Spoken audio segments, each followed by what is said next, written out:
For half a century, the conflict in Colombia was defined by the jungle, an impenetrable sanctuary for narco-guerrillas. No longer. In 2025, the battlefield has shifted, moving from the dense canopy to the open sky. The cartels have industrialized asymmetric warfare, turning cheap commercial drones into deadly bombers. Colombia's response is unprecedented, a new force designed to reclaim the air and hunt down the enemy in the shadows. We are witnessing the birth of Latin America's first true drone battalion. The activation of the BANOT is not optional. It is a necessity born of blood. Since April 2024, the Colombian military has suffered over 344 drone attacks at the hands of organized crime groups. These aren't isolated incidents. 15 military personnel and 2 police officers have been killed, with over 150 wounded by explosives dropped from modified consumer drones.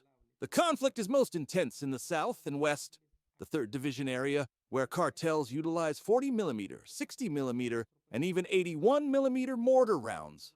Their strategy is cynical, operating in residential areas to use civilians as human shields, knowing traditional airstrikes cannot follow. This demanded a precise, technological solution. On October 11th, 2025, at the Tolemaida military base, the Colombian army made history. The initial scale is impressive: 250 highly trained personnel, growing to over 600 in the first phase, and a fleet of over 300 aircraft. This is not a local squadron, it is a battalion built to international standards.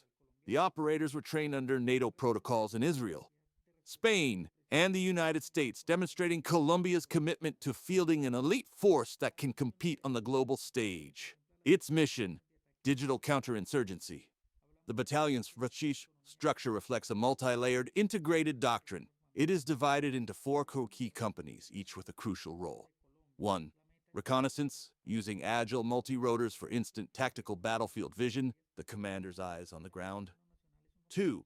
Wide coverage, employing fixed-wing drones with massive endurance to monitor drug trafficking routes, illegal crops, and large-scale group movements across hundreds of kilometers of jungle. 3. Electronic countermeasures, ECM. This is the shield. These specialists detect, jam, and neutralize enemy drone signals, protecting ground troops from the explosive threat. 4. Maintenance, the logistics backbone, ensuring that this complex machinery remains operational 24/7. Critically, BANOT's early mission is primarily defensive and reconnaissance, not offensive attack. This strategic choice adheres to the sensor-to-shooter doctrine. BANOT is the sensor. They will use drones like the Matrice 350 RTK to track a target, pinpoint its exact coordinates with millimeter precision, and do it without risking a single soldier. The shooter is the Colombian Aerospace Force, FAC. The FAC already operates armed Israeli HERMs, 450 and 900 systems, as well as the RPF-4 attack helicopters. This integration means that once the Army's drones acquire the target, the Air Force can deliver a precise surgical strike, a lethal symbiosis of intelligence and firepower.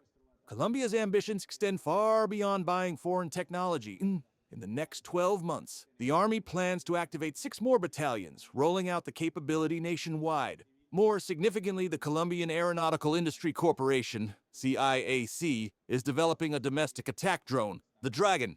Rumored to be similar to Ukraine's notorious Baba Yaga heavy hexacopter, this system would give Colombia a homegrown heavy payload bomber. This is a declaration of technological sovereignty. The strategic impact is profound. The jungle is losing its ability to conceal the enemy. Persistent surveillance and the threat of drone-enabled counterstrikes mean the narco-guerrillas must now fight on a battlefield chosen by the state, not by them. The war against the cartels and guerrillas has entered its drone age. Colombia has drawn a line in the sky, setting a precedent for every nation in Latin America struggling with asymmetric threats. This is a crucial strategic step, but can it truly neutralize a decentralized enemy equipped with ever cheaper, ever deadlier technology? The world is watching.